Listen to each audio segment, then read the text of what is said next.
السلام علیکم ورحمۃ اللہ وبرکاتہ۔ ناظرین کرام، آج کی اس ویڈیو میں بنی اسرائیل کے 99 افراد کے قاتل کی توبہ کا تذکرہ کرنے والا ہوں۔ بخاری و مسلم میں بنی اسرائیل کے قاتل کا واقعہ نقل کیا گیا ہے۔ حضور اکرم صلی اللہ علیہ وسلم نے اللہ کے یہاں توبہ کی قبولیت سے متعلق صحابہ کرام رضوان اللہ علیہم اجمعین کے سامنے بنی اسرائیل کے قاتل کا نہایت خوبصورت اور ایمان افروز واقعہ بیان فرمایا کہ بنی اسرائیل میں ایک شخص چوری، ڈکیتی اور قتل میں بہت مشہور تھا اور نہایت معمولی بات پر کسی کو قتل کر دیتا تھا۔ ہوتے ہوتے اس کے ہاتھ سے 99 افراد کا قتل ہو چکا۔ اس کے بعد اس کے دل میں احساس پیدا ہوا کہ مجھے بھی تو اللہ کے یہاں جانا ہے۔ چنانچہ یہ فکر بڑھتا رہا اور لوگوں سے معلومات کرتے ہوئے پریشان و بے چین پھرنے لگا کہ کیا میری توبہ قبول ہو سکتی ہے یا نہیں۔ کسی عالم شخص سے ملاقات کی فکر ہوئی کہ معلوم کیا جائے کہ ایسے شخص کی توبہ قبول ہو سکتی ہے یا نہیں۔ لوگوں نے ایک عابد شخص کے پاس جانے کا مشورہ دیا۔ اس شخص نے اس کے پاس جا کر مسئلہ معلوم کیا کہ کیا میری توبہ قبول ہو سکتی ہے اور کیا میری مغفرت ہو سکتی ہے جبکہ میں نے 99 انسانوں کی جان مار دی ہے۔ تو اس عابد کو مسئلہ معلوم نہیں تھا، تو اس نے اپنے عقل سے قیاس آرائی کی کہ جو آدمی 99 انسانوں کی جان مار سکتا ہے اس کی مغفرت کہاں سے ہوگی۔ چنانچہ اس نے کہہ دیا کہ تیری توبہ قبول نہیں ہوگی۔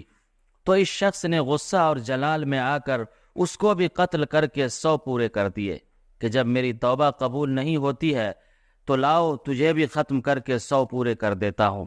چنانچہ اس نے 100 پورے کر دیے، مگر اس کے دل میں تردد باقی رہا کہ میری مغفرت کی کوئی شکل ضرور ہوگی۔ اس لیے اس نے لوگوں سے پھر معلومات کا سلسلہ جاری کر دیا کہ روئے زمین میں سب سے بڑا عالم کون ہے، اس سے جا کر معلوم کروں گا، وہی صحیح مسئلہ بتا سکتا ہے۔ آخر لوگوں نے اس کو بتلایا کہ فلاں جگہ ایک عالم رہتا ہے، اس سے جا کے معلوم کرو۔ چنانچہ اس نے اس عالم صاحب کے پاس جا کر اپنی زندگی کی کارگزاری سنائی اور 100 آدمیوں کو کس طرح سے قتل کیا ہے سارا کارنامہ سنا کر معلوم کیا کہ اب بتلائیے کہ میری توبہ قبول ہو سکتی ہے یا نہیں۔ کیا اللہ کے یہاں مجھ جیسے گنہگار کے لیے بھی مغفرت کا کوئی خانہ ہے؟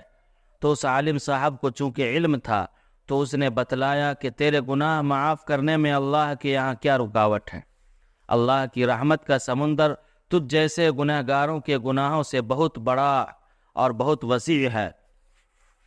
چنانچہ اس عالم صاحب نے مشورہ دیا کہ تم فلاں جگہ سفر کر کے جاؤ، وہاں کچھ اللہ کے بندے رہتے ہیں، ان کا مشغلہ صرف اللہ کی عبادت ہے، ان کے ساتھ مل کر اللہ کی عبادت کرو اور نادم ہو کر اپنے گناہوں کی معافی مانگو، انشاءاللہ تمہاری مغفرت ہو جائے گی۔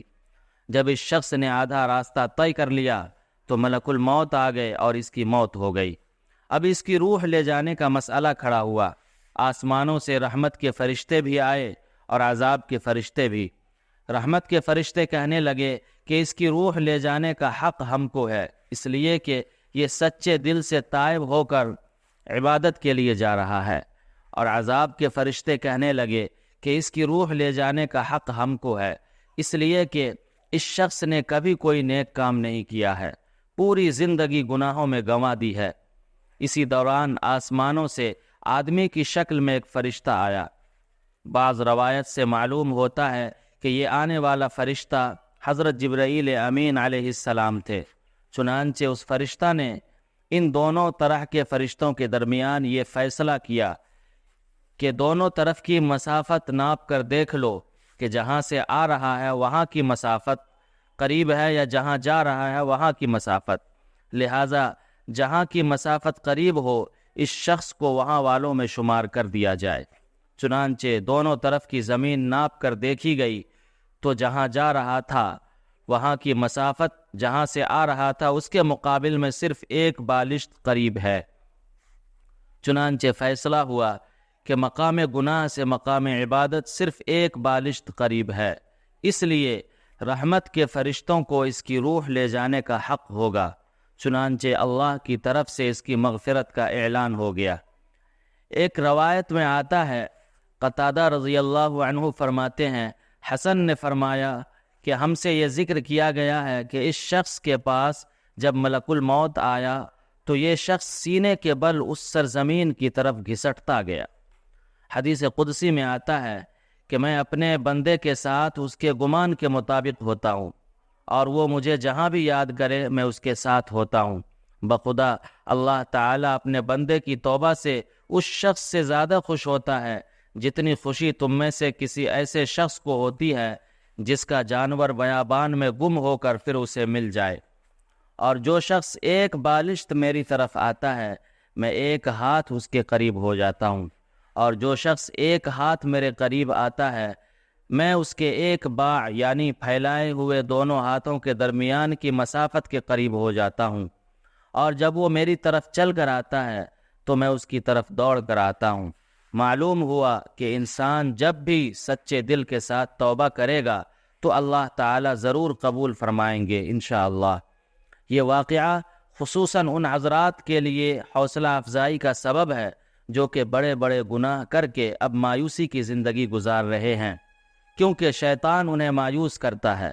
بہرحال گناہ گاروں کو شیطان کی باتوں میں آ کر مایوس نہیں ہونا چاہیے، بلکہ اللہ کی رحمت سے اچھی امید رکھ کر سچی توبہ کے ذریعے اپنے آپ کو پاک و صاف کر لینا چاہیے۔ اللہ تعالی ہم سب کو عمل کرنے کی توفیق عطا فرمائے۔